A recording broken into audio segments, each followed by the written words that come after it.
What's up, YouTube? I'm just out here drinking my morning shake with extra high tea in it. High tea is this supplement that's 100% natural fenugreek. Apparently 20-year-olds today have the testosterone levels of a 60-year-old. So, you know, if you got that low T, get yourself some high tea. Anyway, I just wanted to give my first impression of the Surron X I bought from Luna Cycles. I got it about a week ago in the mail. Came in a box with the front wheel off and the handlebars off, and you had to put it together. It was real easy. And I've put about 100 miles on it in the trails. Only things I did to it was I added a front fender, which you cannot see here. This was the top peak front fender. Snapped off after the first ride, throwing it in the back of my Jeep Cherokee. So thing's a little flimsy, and it's now out of stock, but I'll drop a link for you guys. Yeah, I added the top peak fender, and I clipped the wire that governs the speed and keeps it at 30 miles an hour. So now it goes up to 50. But the highest I ever got it, I think, was 45 miles an hour on the grass there and around here. Right off the bat, I just want to say, I love this thing. My friends and I, we all ride dirt bikes and quads in the trails for our whole lives. You know, the last 20 years or something crazy like that. And they all just bought 250 dirt bikes, you know, a little bit bigger than my 250L in the background there. And these bikes are big. I'm 5'8", 165 pounds, and I'm sick of getting injured. So I didn't want to get something that was too much for me. I wanted to get something nice and lightweight, and I'm really good at riding bicycles. I'm okay at riding dirt bikes. I'm really good at riding bicycles. And so when my friend showed me the Surron, I bought it right there on the spot. They're usually out of stock at Luna Cycles, so they were in stock, and I was lucky enough to be able to just hit the button and get one. So I guess I'll just go into the things that I like about it, things I don't like about it. First of all, I like almost everything about it. I 100% recommend buying the Surron if you're looking for something lightweight, but it's fast. It can compete in the trails with, guys that are riding 250s and 450s. You can hit corners way faster than them. The only thing is that coming out of the corners with the stock battery and the stock tune, you're not getting as much power as the motorized bikes are. That said, though, you're still popping wheelies right off, from sitting down. It's pretty fast. Your first impression of it is going to be like, wow, this is faster than I thought it was.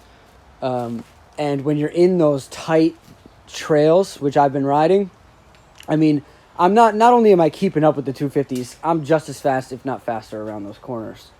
Catching ruts and going around the berms. This thing is a freaking blast. Definitely the most fun I've ever had on a bike. A motorized bike, just because you can just whip it around, you can pick it up, you can throw it around, and it's quick. When everyone's, tired from arm pump, I'm over here popping wheelies and messing around on the bike, doing 360s on it and stuff, burnouts. So I guess I'll go into some of the aftermarket stuff. So like I said, I got the top peak front fender. It snapped off. This thing snapped off right away. I threw it in the back of my truck after the first time riding it. And it broke. I got a rear fender. I haven't put it on yet. Maybe I'll do a video installing that. And I bought new foot pegs. So these foot pegs are real slippery.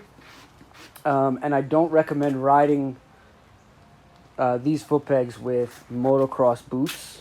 You see my boots over here. The motocross boots just feel like they just cannot catch any grip on these foot pegs. So I actually was able to find out that there is a certain year Suzuki RM250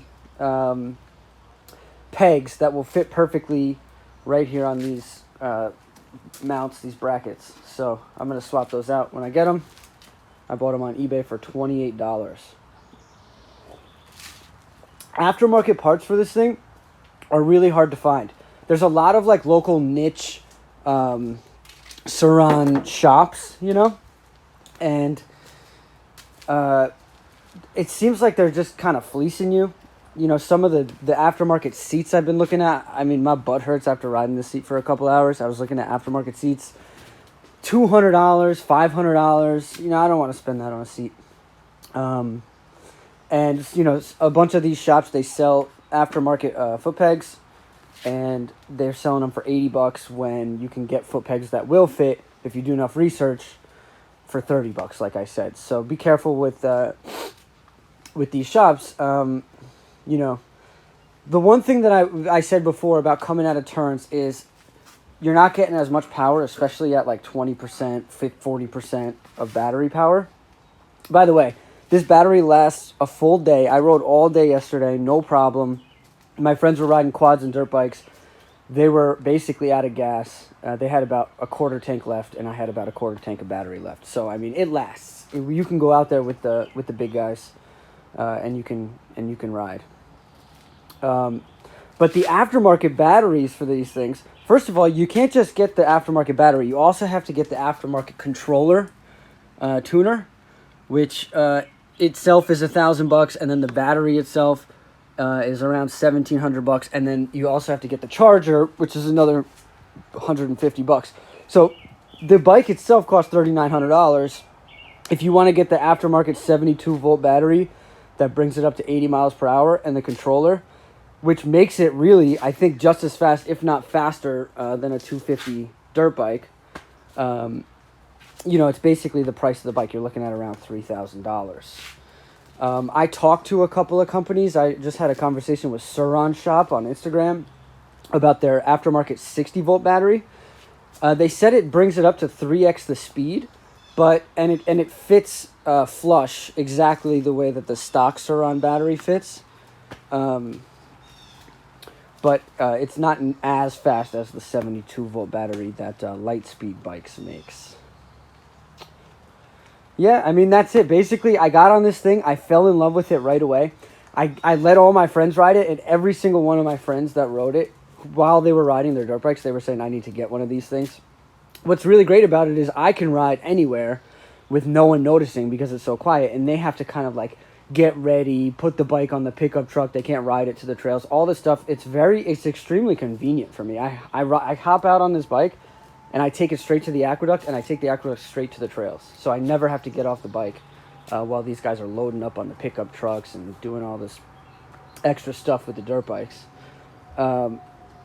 Yeah, everybody who rides it, they fall in love with it. They say they want to buy one. They ride it for 20 minutes. I'm like, where the hell are these guys? Everybody loves this bike. This is a very well-made machine coming out of China, which is, you know, obviously sometimes bikes coming out of China are pieces of junk. This one is not. This is the real deal. This feels like the Tesla of motorcycles. And it's extremely, extremely fun to ride on the trails or the street. I would recommend this thing to anyone. I'll probably keep it forever, and once I have a kid, I'll give it to my kid when he's, 14 or something. That's how awesome this thing is. And the one thing is, I felt like when I bought it brand new. It's really hard to lose on this thing because as the technology gets better with the battery, and the motors, you can always just swap stuff out. What you have here is a really well-made frame and bike and machine, and you can always upgrade it. And there's a lot you can already do. You can get new suspension. You can get the new battery. You can get the new controller. You can make it faster. But the frame and everything is really, really solid. Last thing I was going to say is that a lot of people online, they complain about the suspension. They want to redo the suspension. This suspension, to me, I'm 165 pounds. The suspension has been like a cloud. I mean, really, it's never bottomed out. I hit jumps in the trails where they're like kickers, where you have no landing and you land flat. No problem at all. The only thing I wish it had was a little more power. And you can get that. It's just you have to pay $3,000 for the price of the bike, which I am not ready to do. I'm going to put another, few hundred miles on this thing before I'm willing to, reinvest the entire amount of the bike into making it real fast. The other thing you have here is a size comparison. So that's my Honda 250L. It's a pretty custom-built street bike. I've got dirt tires for it. I was originally going to make that into a dirt bike, but I saw the Surron, and I had to have it, so I bought it. So all in all, Amazing bike, worth buying. I have no affiliation with Surron or Luna Cycles or anything like that, but I've had a great experience so far, and the assembly was extremely easy. I probably should have made a video putting it together, but it was real easy, and there's other videos online. You know, that's it. So this is my first video ever. I doubt anybody will watch this, but if you do, you know, let me know what you think in the comments. I'm thinking about buying a GoPro today. I'm gonna show you guys how I compete with the big bikes and the race quads. So yeah, hit that subscribe button. Let me know what you think. Surrons are fire. I'm gonna get a new front fender. Just trying to do that ASAP. Peace.